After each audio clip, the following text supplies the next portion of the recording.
Orang-orang non-muslim dia beramal soleh sebanyak apapun, sebesar apapun, tidak dicatat sebagai pahala. Kenapa tidak dicatat sebagai pahala? Karena belum iman. Karena syarat amal itu harus alladzina amanu wa amilus solihati. Tapi Allah punya sifat adil. Dia buat baik, ini orang non-muslim, orang kafir buat baik, tetap Allah balas.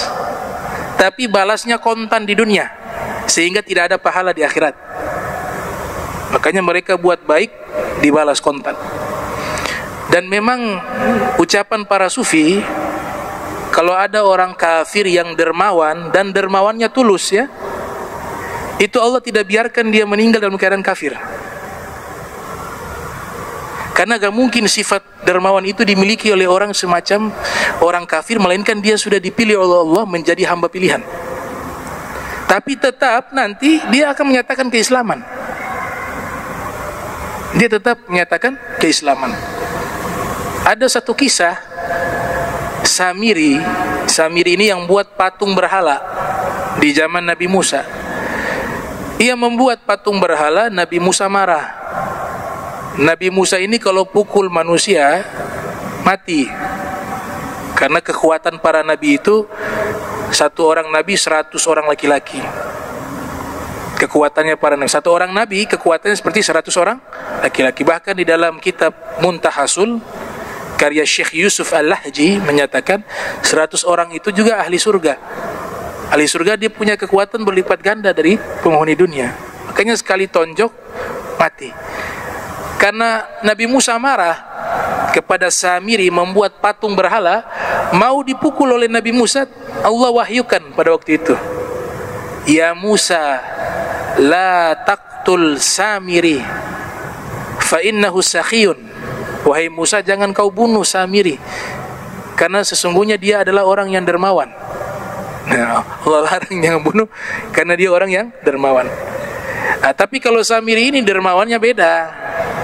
Dermawannya itu bukan tulus, tapi karena bantu orang juga Allah hitung.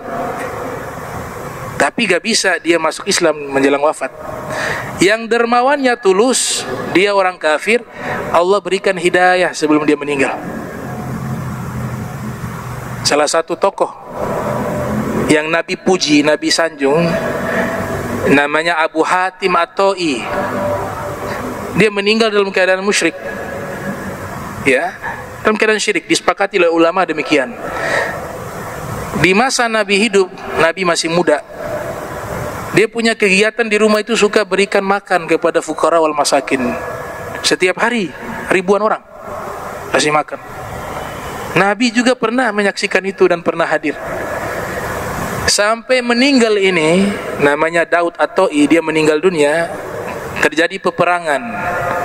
Ketika peperangan antara kaum muslimin dengan orang musyrik, salah satu anaknya Daud At-Ta'i ini ditawan karena di pihak orang musyrik.